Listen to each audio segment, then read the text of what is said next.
Сәлеметсіңдер ме, оқушылар? Бүгінгі сабақтың тақырыбы ұлттық экология бастаулары. Сабақтың мақсаты аудиомәтіннің үзінділері бойынша болжам жасау. Сан есімнің түрлерін мәтін құрауда орынды қолдану. Жаңа сөздер: ғалам, экожүйе, тәртіп, жер-ана, өркениет. Жаңа сөздерді сөздікке жазып алыңдар.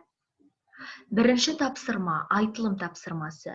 Суреттерге қарап, сабақта қандай мәселелер туралы айтылатынын болжап айт. Сан есім. Сан есім дегеніміз заттың санының мөлшерін, ретін, шамасын білдіретін сөз табы. Сан есім жиі айтылғанда абстракт сандық ұғымдардың атауы болатындықтан, нақты мағыналары басқа сөздермен қарым-қатынасқа түсу кезінде оларды сан жағынан анықтау барысында айқындалады. Сан есім өзі анықтайтын сөздің алдында тұрады.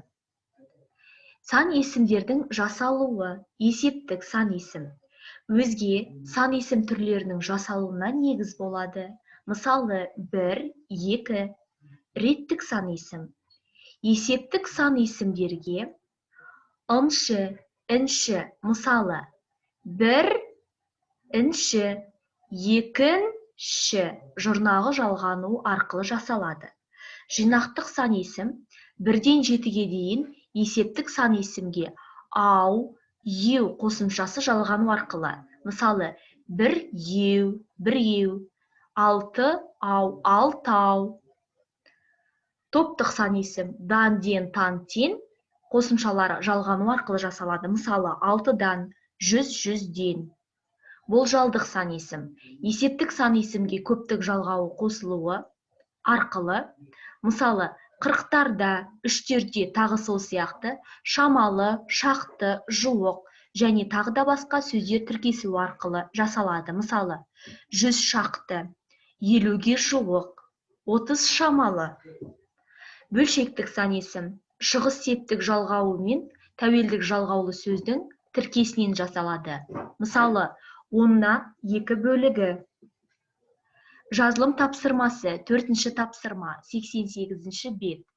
Туынды сан есімдерді қолданып, Қазақстан экологиясына қатысты 6 сөйлем құрап жаз. Жазылым тапсырмасына байланысты дескрипторға назар аударайық. Қазақстан экологиясына қатысты 6 сөйлем құрайды, 2 балл. Сөйлемдерде сан есімдерді қолданады, 1 балл.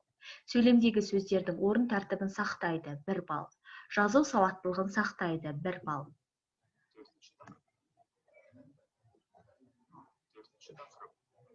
Бірінші, екінші сабақтар. 5-ші тапсырма.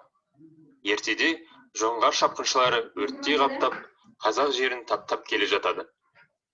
Малын бағып, қамсыз отырған ел шабуылдан тым-тырақай босып, үдере көшеді.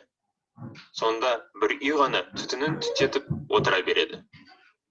Жоңғар қонтайшысы батырларын жұмсап: «Анау жалғыз үй неғып көшпей отыр? Барып, біліп келіңдер», дейді. Келсе, Төле бидің үйі екен. Жоңғар жігіттері: «Сен кімсің? Жұрттың бәрі көшіп кеткенде неғып отырсың?» деп өкіріңдейді. Төле би олардың алдынан шығып: «Жігіттер, сабыр етіңдер.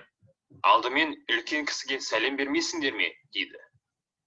Әдет дәстүрден сүрінген олар сәлем берседі. «Енді тыңдандар», дейді Төле би. «Шаңырағыма қарлығаш ұя салып еді. Сол құс қашан сарауыз балапандарын қанаттандырып өргізіп кеткенше, мен еш жаққа көшпеймін. Қарлығаш қасиетті құс, адам баласының досы. Ертеде дүние жүзін топқан су қаптағанда, Нұх пайғамбардың кемесін аман алып қалған осы қарлығаш.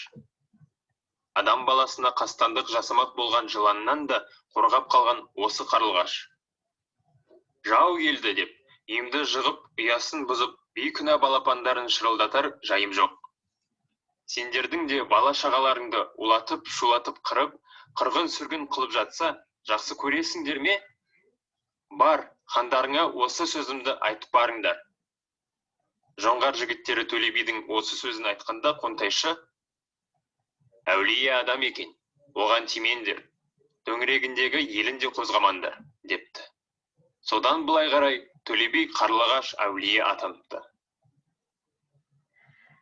Тыңдаған аңыз бойынша сұрақтарға жауап бер. Бірінші, жоңғар шапқыншылары, жұрт, шабуыл, бейкүнә сөздерінің қандай синонимдері бар? Екінші, мәтінде не туралы айтылған? Үшінші, оқиға қай кезеңде болған? Төртінші, Төле би кім? Оның даналығы неден көрінеді? Бесінші, осы аңыздан тақырыпқа қатысты қандай ой түюге болады? Болжам жаса. Дескриптор кестесіне назар аударайық. Мәтінді тыңдайды, түсінеді, 1 балл. Сұрақтарға жауап береді, 1 балл. Аңыздан тақырыпқа қатысты қандай ой түйгенін жазады, болжам жасайды, 2 балл. Сөйлемдегі сөздерін, орын тәртібін сақтайды, 1 балл. Осымен сабақ аяқталды. Сау болыңдар оқушылар.